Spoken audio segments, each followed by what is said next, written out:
बिस्मिल्लाहिर्रहमानिर्रहीम। अस्सलामु अलैकुम वरहमतुल्लाहि वबरकातुहू। अल्लाह के डर से रोते रहना, अल्लाह से डर कर रोने की फजीलत।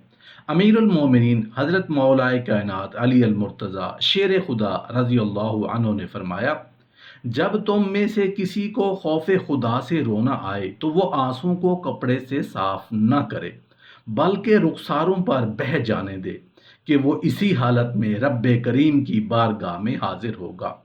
हज़रत अबू सुलेमान दुरानी रहमतुल्लाह अलैह फरमाते हैं कि खौफ खुदा के बायस जो आंखें डबडबाएंगी यानी आंसू से भर जाएंगी, उस चेहरे पर कयामत के दिन सयाही और जिल्लत नहीं आएगी और उन डबडबाने वाली आंखों से आंसू जारी हो जाएंगे तो अल्लाह उन आंसुओं के पहले कतरे के साथ ही आग के कई समंदर बुझा देगा।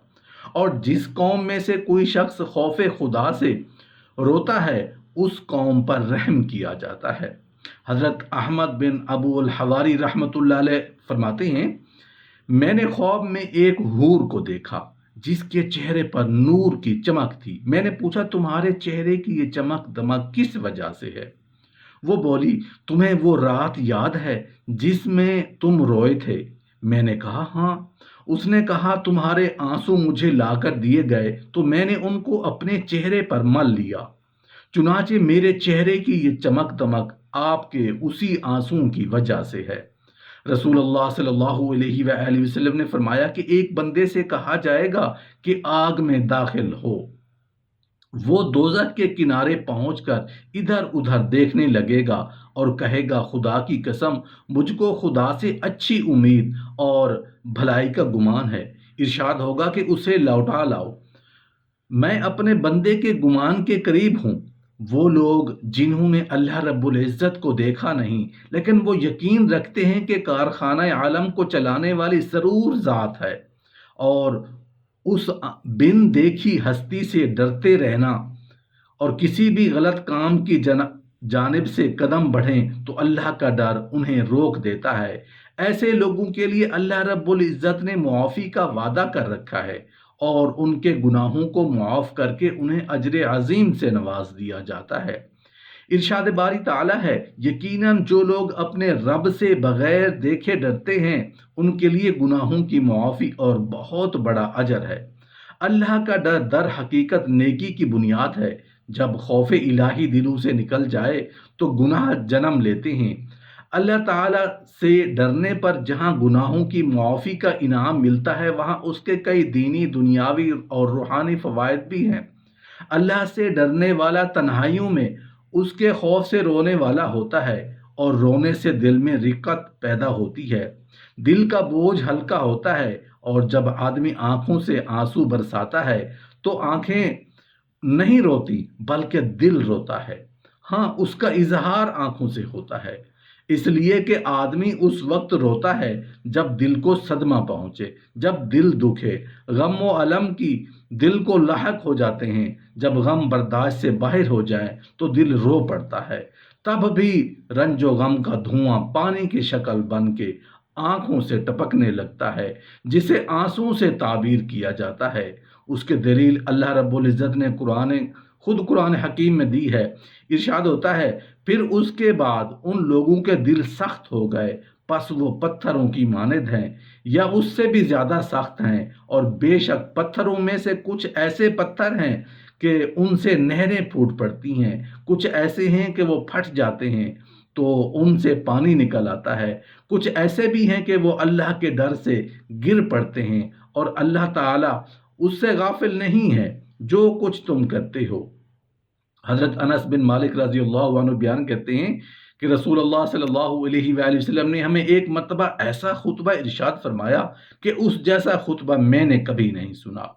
आपने फरमाया, अगर तुम वो बातें जान लो जिनका मुझे इल्म है तो तुम हंसो थोड़ा और रो ज़्यादा। बस रसूलुल्लाह सल्लल्लाहु अलैहि वसल्लम के सहाबा ने अपने चेहरे ढांप लिए और उनकी आहोजारी की आवाज़ें आने लगी थीं। मोमिन की तो सारी जिंदगी अल्लाह की रजा के शौक में तड़पते और उसके खौफ और पकड़ से डरते और रोते गुजरती है। لیکن کتنا بد نصیب ہے وہ شخص جس کے بال سفید ہو گئے، کمر جھکنے لگی، آنکھوں کا نور مدھم پڑنے لگا، مگر وہ ابھی تک گناہوں میں ڈٹا ہوا ہے۔ اس کا دل خوف الہی سے خالی ہے اور آنکھیں نم نہیں ہوتی۔ کاش وہ اپنے سر کی سفید دھوپ کو دیکھ کر عمر کے ڈوبتے ہوئے سورج کا ادراک کر سکے۔ حضرت ابراہیم خلیل اللہ علیہ السلام جب نماز کے لیے کھڑے ہوتے تو خوف خدا کے سبب اس قدر گریہ و زاری فرماتے کہ 1 میل کے فاصلے سے ان کے سینے میں ہونے والی گڑ گڑاہٹ کی آواز سنائی دیتی۔ حضرت یحییٰ علیہ السلام جب نماز کے لیے کھڑے ہوتے تو خوف خدا سے اس قدر روتے کہ درخت اور مٹی کے ڈھیلے بھی ساتھ رونے لگتے، حتیٰ کہ آپ علیہ السلام کی والد محترم حضرت زکریا علیہ السلام بھی ساتھ رونے لگتے، یہاں تک کہ وہ بے ہوش ہو جاتے۔ مسلسل بہنے والے آنسوؤں کے سبب حضرت یحییٰ علیہ السلام کے رخسار مبارک یعنی بابرکت گالوں پر زخم آ گئے تھے۔ والدہ ماجدہ رحمت اللہ علیہ آپ علیہ السلام کے پاکیزہ رخساروں پر اون کی پٹیاں چپٹا دیتی تھیں۔ جب بھی آپ علیہ السلام نماز کے لیے کھڑے ہوتے تو رونا شروع کر دیتے، جس کے نتیجے میں وہ اونی پٹیاں بھیگ جاتی۔ والدہ محترمہ رحمت اللہ علیہ انہیں خشک کرنے کے لیے جب نچوڑتیں اور آپ علیہ السلام اپنے آنکھوں سے نکلنے والے پانی کو اپنی ماں کے بازوں پر گرتا ہوا دیکھتے تو بارگاہ الہی میں اس طرح عرض کرتے، اے اللہ پاک، یہ میرے آنسو ہیں، یہ میری ماں ہے اور میں تیرا بندہ ہوں، جبکہ تو ارحم الراحمین یعنی سب سے زیادہ رحم فرمانے والا ہے۔ اللہ پاک کے پیارے آخری نبی مکی مدنی محمد صلی اللہ علیہ وآلہ وسلم کا فرمان عالی شان ہے، اللہ کریم کے کچھ فرشتے ایسے ہیں جن کے پہلو اس کریم کے خوف سے لرزتے رہتے ہیں۔ ان کی آنکھوں سے گرنے والے ہر آنسو کے قطرے سے ایک فرشتہ پیدا ہوتا ہے جو کھڑے ہو کر اپنے رب کی پاکیزگی بیان کرنا شروع کر دیتا ہے۔ حضرت ابو ہریرہ رضی اللہ عنہ سے مروی ہے کہ جب سورۃ النجم کی آیت نازل ہوئی تو کیا اس بات سے تم تعجب کرتے ہو اور ہنستے ہو اور روتے نہیں؟ تو اصحاب صفہ رضی اللہ عنہم اس قدر روئے کہ ان کے مبارک رخسار یعنی پاکیزہ گال آنسوں سے تر ہو گئے۔ انہیں روتا دیکھ کر رحمت عالم صلی اللہ علیہ وآلہ وسلم بھی رونے لگے۔ آپ صلی اللہ علیہ وآلہ وسلم کے بہتے ہوئے آنسو دیکھ کر وہ صحابان اور بھی زیادہ رونے لگے۔ پھر آپ صلی اللہ علیہ وآلہ وسلم نے ارشاد فرمایا، وہ شخص جہنم میں داخل نہیں ہوگا جو اللہ پاک کے ڈر سے رویا ہو۔ اے ہنس ہنس کر گناہ کرنے والے نادانو، اس سے قبل کہ موت تمہاری غفلت بھری ہنسی کا خاتمہ کر دے، سچی توبہ کر لو۔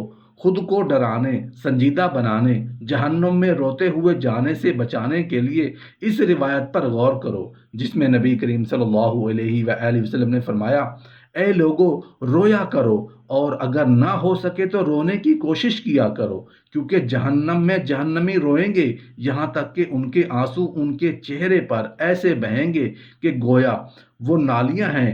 جب آنسو ختم ہو جائیں گے تو خون بہنے لگے گا اور آنکھیں زخمی ہو جائیں گی اور ان میں اگر کشتیاں ڈالیں تو وہ بھی چلنے لگیں گی۔